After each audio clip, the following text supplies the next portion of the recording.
ออเดอร์นี่ซื้อนะทุกคนนะลงมาแดงยาวจังซีตามซื้อเลยป๊อดถูกลงมายาวแท้ยาวานออกมากจังใดก็ต้องขึ้นไปเขียวได้ต้องสลับงามๆให้เราได้ล่ะสำหรับแท่งนี้เนาะโอเคงามๆทุกคนเนาะออเดอร์นี้โอเคสวยงามเลยโอเคจัดไปเนาะรอบนี้ยังบ่ทันได้ออกจากออเดอร์ซ้ำทุกคนเนาะมาก็จะไปออเดอร์ละ20เหรียญทุกคนเนาะมีงบอยู่500เนาะไปมาละ20เหรียญถ้าว่าเสียคูณไป40คูณเป็น80เนาะคูณไป160แล้วก็ไปอีกมัน5ไม้เนาะเสื้อว่างบนี้คูณได้เกือบ5ไม้อันนี้คือวิธีการบริหารต้นทุนของเฮาใน1รอบเนาะที่จริงแล้วเงินในกระเป๋าเฮาก็ยังมีแต่ว่าเฮาก็โยกย้ายออกมาบัญชีจริงเท่านี้เนาะโอเคมาทุกคนเนาะตั้งเป้าได้บ่เสียมันชัดเจนเนาะสำหรับรอบนี้ก็อยากเน้นย้ำคือเก่าเนาะสำหรับทุกคนที่เข้ามาร่วมกับเข้ามาเบิ่งคอยเทรดเป็นกรณีศึกษาเนาะทุกคนเนาะเอาเงินเดโมออกมาฝึกเทรดตามก็ได้เด้อใครที่มีงบเนาะมีทุนอยากเทรดตามกับวิเคราะห์ไปนำกันทุกคนเนาะตามได้ส่วนได้เนาะอันนี้บ่ว่ากันแต่ว่าต้องยอมรับความเสี่ยงให้ได้เนาะเวลาที่อยากเทรดตามพอเนาะเวลาเสียเขาจังบ่โทษกันเลยเนาะมาวิเคราะห์ไปนำกันตามได้ส่วนได้เลยเนาะโอเคออเดอร์ต่อไปจะเป็นออเดอร์แรกเนาะสังเกตเบื้องแล้วนี่ก็มาเดี๋ยวมาเบิ่งนำกันว่าจะเป็นไปได้บ่ตั้งเป้าได้บ่เสียมันชัดเจนเนาะโอเคเป็นแนวโน้มขาลงเนาะเอามาสังเกตเบิ่งโอ้ขึ้นแห้งแท้แดงมา1 2เนาะเขียวมา2แดงโอ้เป็นขาลงมาหลายอาจจะไซด์เวย์เด้อทุกคนเด้อเนาะถ้าว่าไซด์เวย์แบบนี้นี่โอ้ยังขายยังเทลงมาหลายอยู่ได้โอเคทุกคนถ้าว่าแท่งเทียนนี้มันเป็นแท่งเด่นเขียวเด้อยังอยู่ลักษณะแบบนี้โอเคค่อยจะตามขายเด้อมาจัดขายลงมาเนาะแนวโน้มมันยังเป็นขาลงอยู่นะสังเกตเบื้อง2เส้นตัวนี้เนาะยังเป็นขาลงมาอยู่เนาะเขาจะตามขายก่อนช่วงนี้เนาะมันลงมาระดับหนึ่งแล้วมีโอกาสไซด์เวย์ได้ทุกคนเด้อถ้าสมมุติว่ากราฟมันไซด์เวย์นี่แน่นอนเนาะมันจะออกส่วนสีแท่งเทียนลอทาจะเป็นส่วนใหญ่เนาะและเน็ตวอลุ่มก็อาจไซด์ได้ผลเนาะโอ้โหออเดอร์แรกแหกมาเลยทุกคนเนาะงามออเดอร์นี้โอ้ตามแผนเนาะโอเคจัดไปวินงามทุกคนเนาะออเดอร์แรกโอ้กินเต็มเลย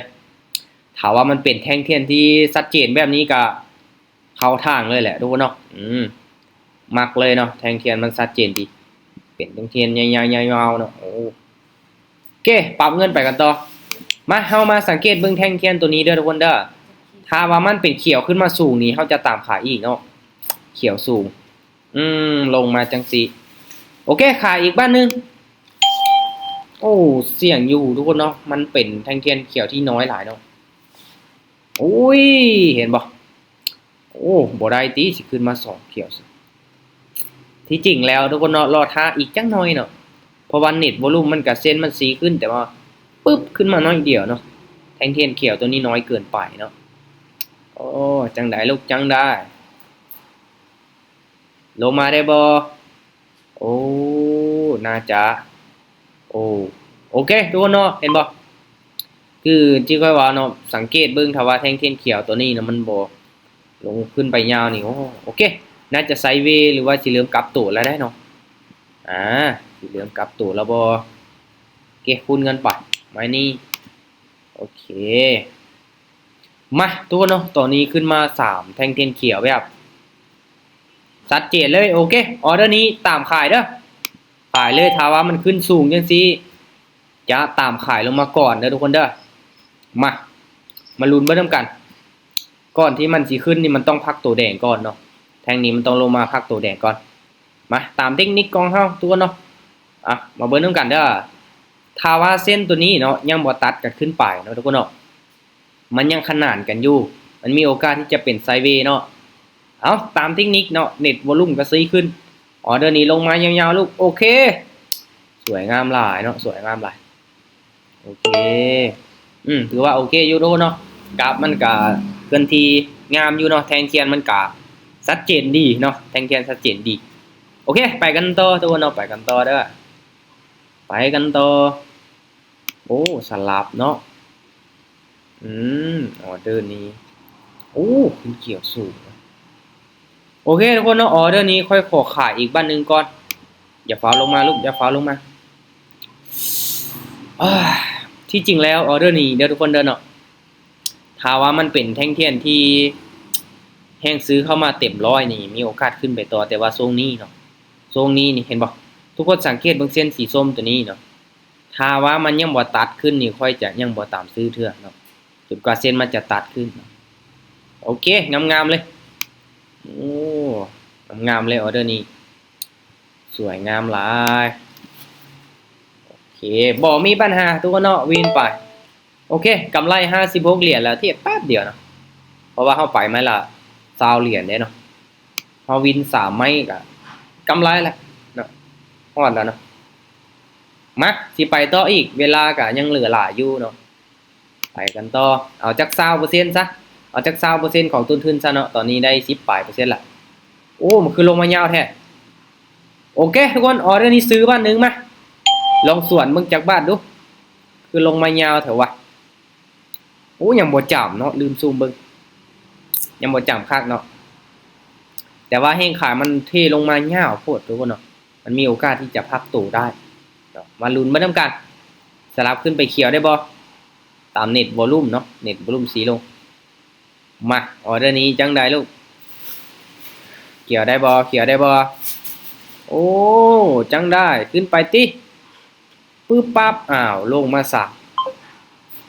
โอ้ทุกคนเนาะโอ้แห่งขายมาหลายอีหลีเนาะคิดว่ามันสิสลับแต่สังเกตเบิ่งย้อนหลังเห็นบ่มันยังลงมาบ่จำเนาะมันก็เลยเฮ็ดให้ลงมาต่อได้เฮ็ดให้ลงมาต่อได้โอเคเอาเงิน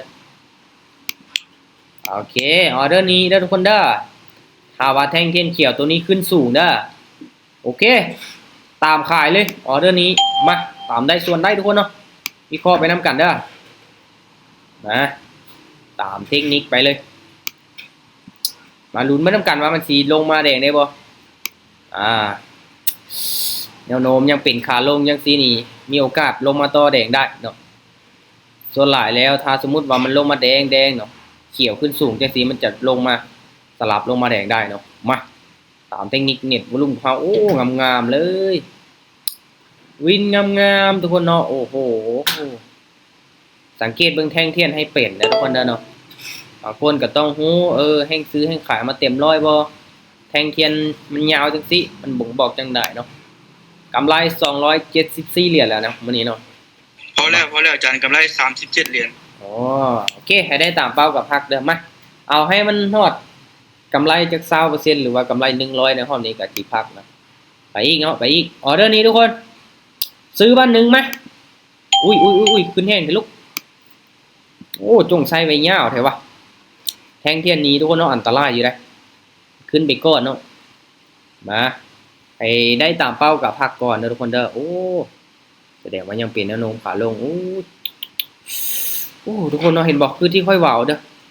ถ้าเส้นสีส้มตัวนี้เนาะเส้นคาซาเลียตัวนี้ยังบ่ตัดกันขึ้นมันจะบ่ขึ้นเขียวเลยเนาะ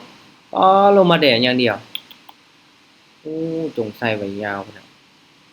โอเคบ่เป็นหยังเสียดายแนวโน้มยังเป็นขาลงอยู่เนาะโอ้เขาตามขายนี่น่าจะวินหลายไม่ติดอยู่ได้แต่ก็บ่เป็นหยังเนาะวินแน่พลาดแน่เห็นบ่ออเดอร์ใดที่ซื้อขึ้นไปนี่เสียเนาะตัวนี้เนาะโอ้แนวโน้มยังเป็นขาลงเนาะโอเคแสดงว่ากราฟยังลงมาต่อทุกคนเนาะยังลงมาต่อมาออเดอร์นี้จัดเต็มออเดอร์นี้ขายเด้อทุกคนเด้ออ้าวคือขึ้นแห้งแทละบาทนี่จวดขึ้นไปบาทเดียวเลยทุกคนเนาะมาตามขายเลยเฮาแนวโน้มเป็นขาลงนี่ตามขายเลยออเดอร์นี้มาเบิ้ลน้ำกันเนาะตอนท้ายทุกคนเนาะแห้งซื้อแบบจวดขึ้นไปเลยเนาะสุดยอดหลายจังได้ลูกอย่าสิขึ้นไป2เขียวแล้วบานแห้งซื้อมาหลายดีเนาะทุกคนเนาะเรียบร้อยแสดงว่าขึ้นมาต่อเนาะเสียดายเนาะถ้าว่าแท่งเทียนตัวนี้เด้อทุกคนเด้อมันบ่ทะลุเส้นตัวนี้นี่บ่มีโอกาสที่จะขึ้นไปต่อได้เนาะเห็นบ่ควรสังเกตเบิ่งเนาะ ถ้าว่ามันทะลุขึ้นไปแล้วมันจะขึ้นไปต่อนะขึ้นไปทะลุขึ้นไปต่อพลาดไป2ไหมปรับเงิน โอ้ออเดอร์นี้ผ่านก่อนทุกคนแป๊บหนึ่งราคาแป๊บหนึ่งเด้อราคาแป๊บหนึ่งมาใจเย็นๆเนาะใจเย็นๆเอาเบิ่งกราฟดีๆที่จริงแล้วบ่จำเป็นต้องออกทุกออเดอร์ก็ได้เนาะคอยวิเคราะห์ไปเนาะมาทุกคนมาสังเกตเบิ่งแท่งเทียนอยู่ในจุดนี้ทุกคนเนาะเห็นบ่ตัวนี้นี่มันก่อโตนี่แสดงว่ามันเป็นแท่งเทียนน้อยเด้อแท่งเทียนน้อยนี่มันจะก่อโตลงมาเนาะถ้าสมมุติว่าลงมายาวจังซี่มันจะขึ้นแฮงลงแฮงโอเคมาถ้าว่าแท่งเทียนนี้โอ้ลงมาแดงเนาะถ้าลงมาแดงแล้วมันก่ายเส้นตัวนี้เด้อทุกคนเด้อถ้าว่าลงมาแดงมันจะก่ายเส้นตัวนี้เขาจะตามขายเนาะที่ปรับเงินมาลุ้นไม่ต้องกันว่าตอนท้ายมันจะเป็นจังไดโอ้เป็นเทียนแดงที่น้อยเนาะโอเคทุกคนเนาะตามขายเด้อขายส่วนแห้งซื้อไปอีกบาทหนึ่งมาแห้งซื้อนี่สัดจวดขึ้นไปเลยแต่ว่าเฮานี่ตามขายเนาะตามเน็ตโวลุ่มบ่ายมาต้องวัดกันสักตั้งแล้วล่ะงามทุกคนเนาะลงมางามเลยแท่งนี้โอ้ถือว่าคักเนาะทุกคนเนาะกราฟทรงนี้นี่มันไปทางใดแล้วมันสิไปเลยเนาะมันบ่สวิงแบบดีด1 วิ2 วิเนาะบ่ค่อยมีเนาะแท่งเทียนมันชัดเจนอันนี้งามหลายเนาะโอเคสวยยังเหลืออีก10เหรียญเนาะทุกคนเนาะเหลืออีก10เหรียญอีก10เหรียญจะได้กำไรฮอดเป้าเนาะก็คือ100เหรียญหรือว่า 20% เนาะโอ้ทีมงานเข้ามาหลายเนาะเข้ามาความหม่อน52คนเลยนะยอดหลายโอเคมาอีกไม้นึงลูกพ่อ20เหรียญเนาะออเดอร์นี้ทุกคนตามขายเด้อขายเลยจัดขายลงมาแล้วออเดอร์นี้ตามเทคนิคมาเบิ่งนำกันเนาะว่ามันสิสลับลงมาได้บ่เนาะมันเป็นเน้นเขียวที่น้อยหลายเนาะแต่ก็โซนนี้ก็มาเบิ่งนำกันเน็ตวอลุ่มสีขึ้นเนาะมาเดี๋ยวมาลุ้นมานำกันมันสิลงมาได้บ่อ้าวโอ้สิขึ้นไปเขียวแล้วบาดนี้โอเคทุกคนเนาะลงมาติโอ้โหเห็นขึ้นยาวโอ้ทุกคนเนาะแสดงว่าถ้าในกรณีที่เส้นตัวนี้เนาะปึ๊บขนาดมาฮอดแล้วเนาะขึ้นมา2เขียวโอเคกราฟเริ่มกลับตัวแล้วทุกคนเนาะเริ่มกลับตัวแล้วนะเริ่มกลับตัวละมาไม้นี้นี่มั่นใจละถ้าว่าบ่มีหยังผิดพลาดเนาะมาทุกคนเนาะถ้าว่าวินอีกไม้นึงเด้อวินอีกไม้นี้ค่อยจะได้ตามเป้าเลยค่อยจะพักเนาะออเดอร์นี่ซื้อเด้อทุกคนเด้อ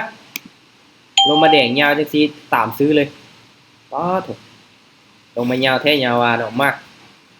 จังใดก็ต้องขึ้นไปเขียวได้ต้องสลับงามๆให้เฮาได้ล่ะสำหรับแท่งนี้เนาะในเมื่อได้ตามเทคนิคก็ตามไปให้สุดทุกคนเนาะทรงไซเวย์นี่ค่อยมั่นใจเนาะว่าแท่งเทียนมันจะสลับ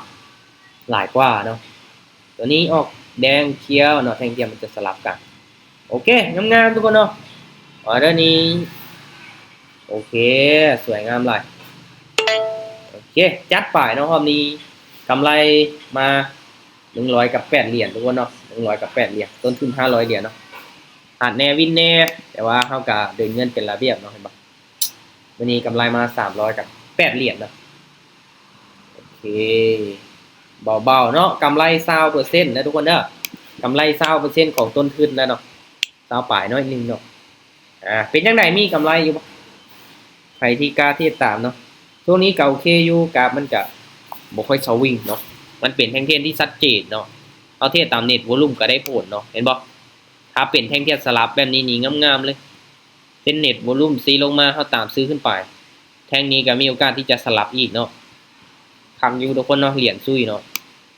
เห็นบ่ที่ผ่านมาเนาะกราฟมันก็เป็นเทรนงามหลังจากนั้นมันก็กลับมาเป็นไซด์เวย์หลังจากที่มันไซด์เวย์ระยะนึงแล้วเนาะมันจะกลับตัวเป็นเทรนอีกเนาะโอเคเฮาก็บ่จำเป็นต้องอยู่กับกราฟเหิงเนาะทุกคนเนาะเพราะว่ากราฟมันก็หลังจากไซด์เวย์มันก็กลับไปเป็นเทรนหลังจากเป็นเทรนแล้วมันก็กลับมาไซด์เวย์เนาะ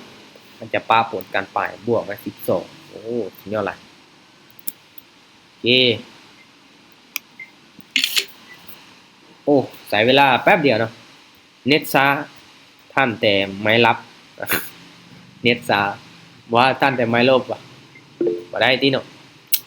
เอาทุกคนเนาะอยากแนะนำให้ทุกคนไปฝึกสังเกตเบิ่งแนวโน้มให้มันดีๆเด้อเนาะสังเกตเบิ่งเทรนให้มันเป็นถ้าสมมุติว่ามันไซด์เวย์นี้เราจะใช้เทคนิคตัวใดใช้อินดิเคเตอร์ตัวใดเนาะมันเป็นเทรนขาขึ้นเทรนขาลงเนี่ยเนาะเขาสิเทรดแบบใดเนาะสังเกตจุดนี้แหละสำคัญเลยเนาะทุกคนเนาะเทรนมันก็มีแต่3เทรนเนาะอยู่ในกราฟมีขาขึ้นขาลงไซด์เวย์เท่านั้นเนาะสำหรับเทรนได้เนาะโอเคทุกคนเนาะรอบนี้ก็เอาประมาณนี้แล้วเนาะกำไรหลักก็บ่อยากรูปหลายเนาะเพราะว่ามื้อนี้ข้อยเองก็กำไรมาหลายเติบแล้ว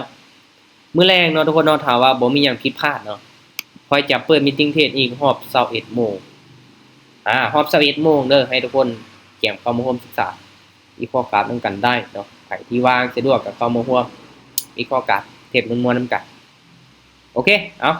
ขอบใจทุกคนที่เข้าร่วมเด้อเจอกันใหม่ข้อต่อไปเนาะทุกๆการลงทุนมีความเสี่ยงให้ทุกคนศึกษาให้มันดีๆก่อนที่ว่าจะตัดสินใจเข้ามาลงทุนนะทุกคนเด้อโอเคบ๊ายบายเจอกันใหม่ฮอด